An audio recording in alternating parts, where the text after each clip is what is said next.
¿Y si un día todo se apaga? No por una tormenta, no por una guerra, no por un desastre natural, sino porque alguien o algo no supo, no quiso o no pudo mantener encendida la red que sostiene la vida moderna. Eso fue lo que ocurrió en España en abril de 2025. Y lo que estás a punto de escuchar, no lo verás en las noticias, solamente en fronteras del pensamiento. Este es un relato largo, denso, pero necesario, porque lo que ocurrió ese día no fue un simple fallo técnico. Fue la demostración más clara de cómo una cadena de errores políticos, decisiones ideológicas, negligencias técnicas y verdades enterradas nos puede llevar, de un segundo a otro, a la oscuridad absoluta. La historia comienza como una anomalía. Una bajada brusca de la frecuencia en la red eléctrica peninsular. Una caída de unos pocos hercios que bastó para encender todas las alarmas. Porque en el mundo de la electricidad no hay tiempo para corregir. Si la frecuencia cae por debajo de ciertos umbrales, los sistemas colapsan automáticamente para protegerse. Y eso fue lo que ocurrió. España tiene una de las redes eléctricas más complejas y densas de Europa. Pero también una de las más vulnerables. Ese día, más del 78% de la electricidad estaba siendo producida por renovables. Un dato que suena bien hasta que se entiende su implicación real. Las renovables, solares y eólicas, sobre todo, no aportan lo que se llama inercia eléctrica. Es decir, no estabilizan la red en caso de perturbaciones. A diferencia de las centrales térmicas o nucleares, que funcionan con enormes masas giratorias, capaces de amortiguar cualquier sacudida del sistema, las renovables dependen de inversores electrónicos y están diseñadas para desconectarse en caso de inestabilidad. Y eso fue lo que hicieron. Como fichas de dominó, las plantas solares y eólicas se apagaron solas, se autodesconectaron para no dañarse. En cuestión de segundos, el sistema perdió entre 12 y 15 gigavatios de potencia, el equivalente a apagar 15 centrales nucleares al mismo tiempo. Pero no se detuvo ahí. Las centrales nucleares, al detectar que la red había perdido estabilidad, también se desconectaron por protocolo. Las de gas intentaron sostener la carga, pero eran incapaces de cubrir todo el déficit.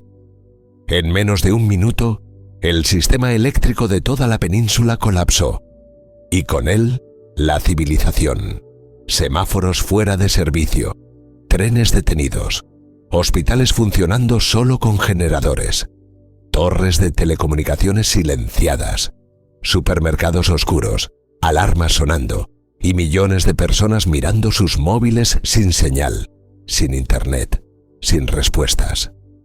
Lo que ocurrió ese día fue lo que los ingenieros llaman un blackout total, un colapso absoluto de la red.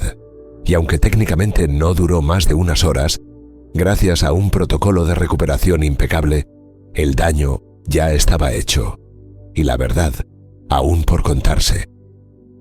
Porque lo más aterrador de todo esto no es el apagón, es cómo llegamos a él.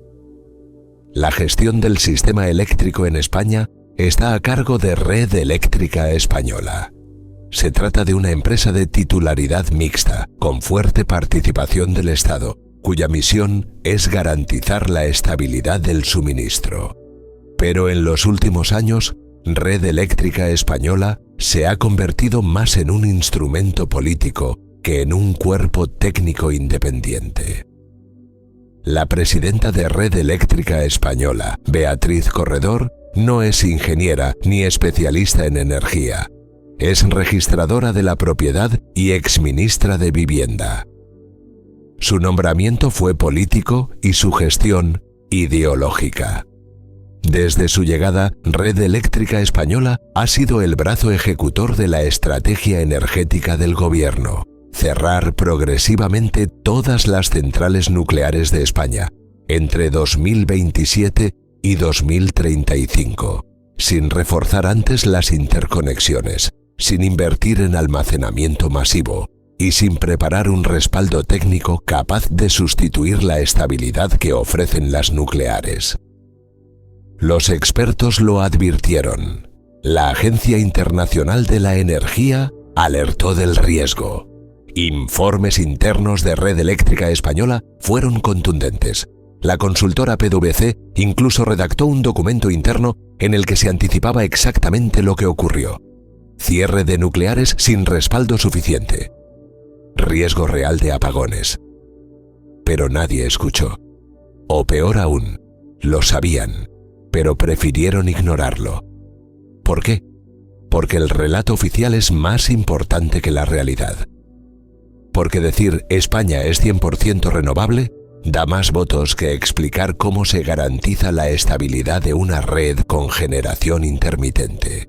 Porque es más fácil culpar al gas o a las eléctricas que asumir una responsabilidad estructural. Y lo más oscuro, algunos expertos aseguran que el apagón se pudo haber evitado si se hubiera permitido a las centrales nucleares mantener su capacidad activa como respaldo.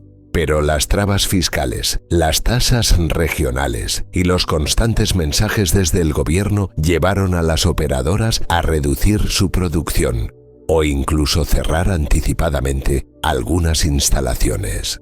Sí, hay indicios sólidos de que el colapso fue indirectamente provocado por decisiones políticas. Y eso, en un país desarrollado, es más que alarmante. Es un crimen contra el futuro. Pero vayamos más lejos. ¿Por qué el apagón no afectó a las Islas Baleares o Canarias? Porque están desconectadas del sistema peninsular. Esa desconexión, que durante años fue vista como una debilidad, las salvó.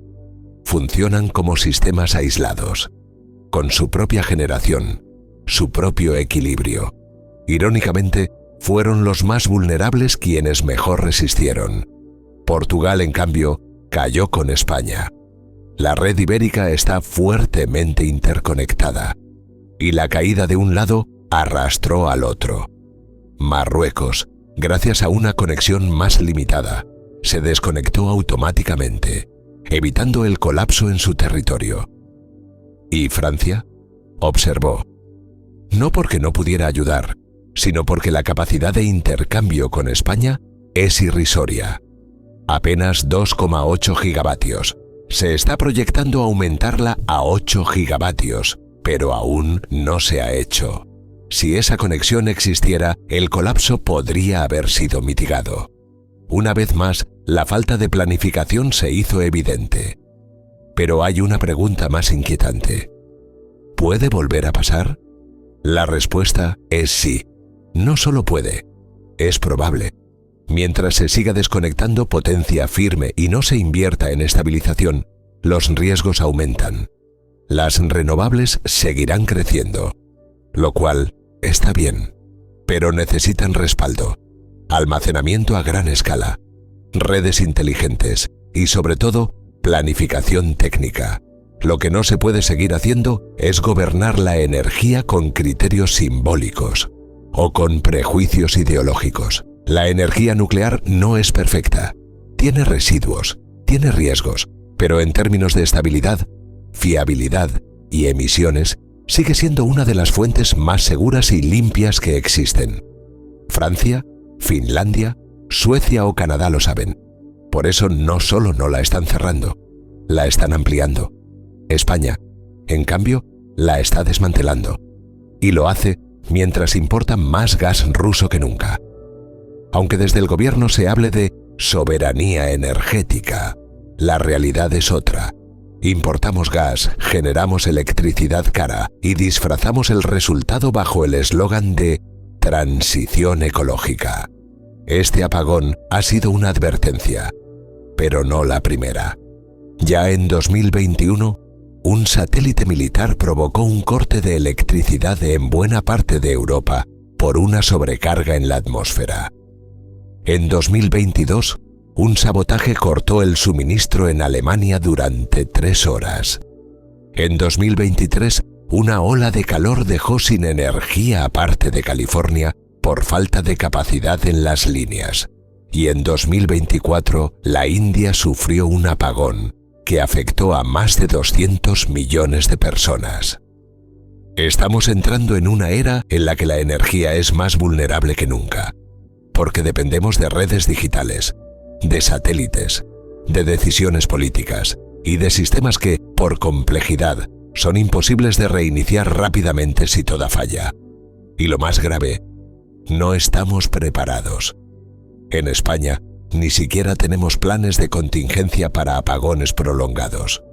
No hay baterías masivas. No hay generadores en todos los hospitales.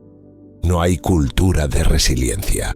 La fe ciega en el progreso nos ha hecho olvidar algo esencial. Todo puede fallar. Y cuando todo falla, solo queda la verdad. Y la verdad es esta. El apagón de 2025 no fue un accidente.